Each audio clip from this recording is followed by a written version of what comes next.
l'intelligence nécessaire de se sortir de ce problème. Ce que nous, voisins, nous, amis du Niger et autres, pouvons faire, c'est de les accompagner, s'ils le souhaitent. Mais c'est un pays, c'est un État souverain. Laissez-les régler leurs problèmes. Vous ne pouvez pas leur apporter la solution. C'est un différend interne. Et le Mali condamne toutes les ingérences extérieures par rapport à la situation au Niger. Toutes les ingérences qui sont d'ailleurs à la base des problèmes qu'on connaît actuellement au niveau du Niger. Et nous mettons en garde, parce que ceux qui aujourd'hui essaient de promouvoir une agression, parce que ce n'est pas une question de dire qu'on va faire une intervention chirurgicale, ça va durer 3 jours. Non, c'est une agression, c'est une invasion d'un pays souverain. On a vu l'invasion, l'agression de l'OTAN en Libye, c'est que ça. Mais ceux qui ont agressé la Libye, ce n'est pas eux qui ont des problèmes, c'est nous qui avons des problèmes. Et ils sont partis. S'ils attaquent le Niger aussi, nous, on va vivre ça ici. Certains nous disent, oui, mais il faut vous occuper de vos problèmes, le Niger. Non. Le problème libyen, là, n'est pas devenu le problème malien. Tu peux t'asseoir, tu dis que tu regardes, ça ne me concerne pas jusqu'à ce que le feu arrive à ta maison. Non. Non, parce que nous savons que les désordres qu'ils vont créer là-bas, ça va créer une catastrophe humanitaire avec des mouvements de population à travers nos frontières. Déjà, avec un embargo inhumain, je n'ai jamais vu ça, fermer hermétiquement un pays, la nourriture, les médicaments, rien n'entre. Et ce sont ces pays qui disent qu'ils sont là pour promouvoir les droits de l'homme. Est-ce que c'est la population du Niger qui a quelque chose à voir dans ça?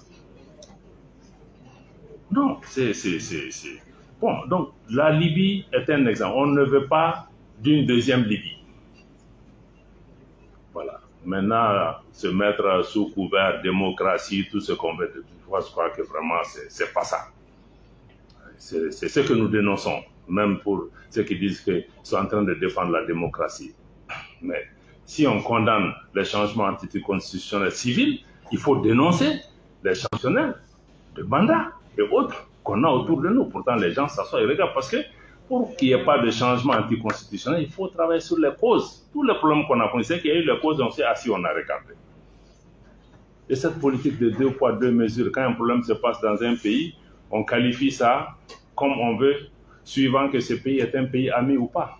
Non. Si c'est des principes, les principes sont les mêmes pour tout le monde. On a l'impression que le Mali, le Niger et le Burkina sont les seuls pays en Afrique. Mais il y a des situations qui se sont passées ailleurs en Afrique où on a cautionné. Bon, et vous venez, il ne faut pas avoir de complexe par rapport à ça. Ce n'est pas la démocratie qui est en question. Ce n'est pas la démocratie qui ne vient pas. On est tous engagés pour la démocratie, on vient de changer la constitution, on va aller. Mais ce n'est pas ce qu'ils cherchent.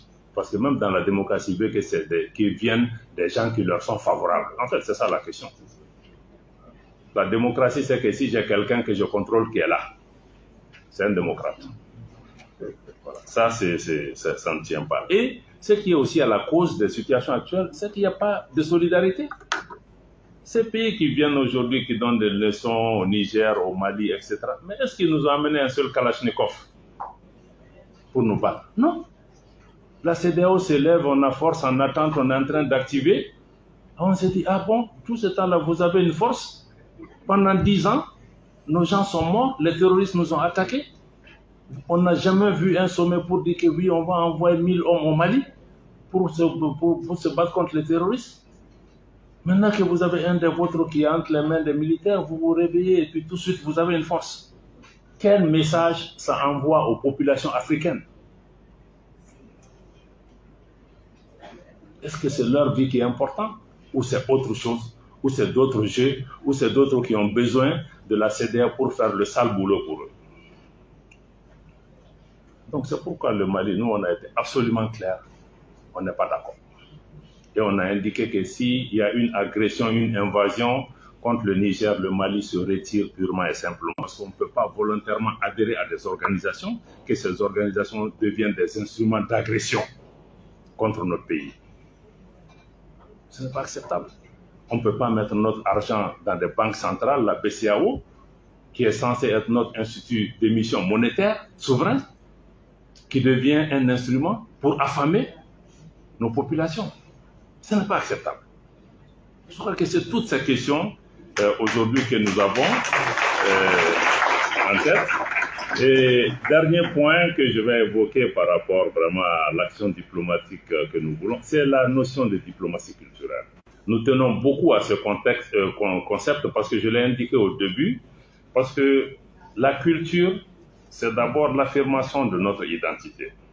Qui nous sommes, d'où nous venons, où nous partons, qu'est-ce qui nous différencie des autres dans ce monde. Quand moi je parle avec des Chinois, mais quand je viens du Mali, ça doit se sentir parce que je transporte avec moi tout un bagage historique et culturel qui forge mon identité.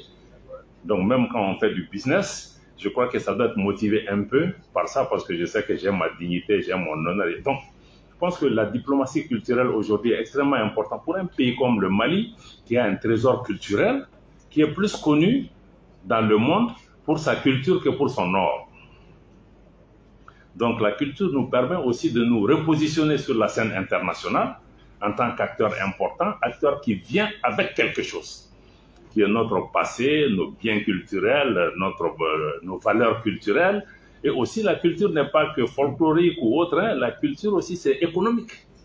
La culture nourrit son homme, ça crée des opportunités.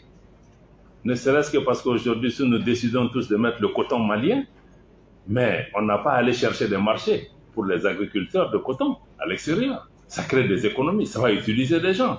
Donc la culture aussi, c'est tout un moteur de pouvoir nourrir les gens. Et nous pensons qu'aujourd'hui, il faut mettre l'accent sur cette diplomatie culturelle qui permet de valoriser et de positionner notre pays par rapport à l'international.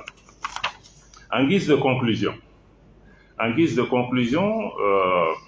je veux dire qu'il est important en tout cas de retenir que, comme vous l'avez noté dans ma présentation, que le visage de l'action diplomatique malienne a fondamentalement changé pendant cette période de transition, même si les socles et les principes sur lesquels sont bâtis notre diplomatie sont restés les mêmes.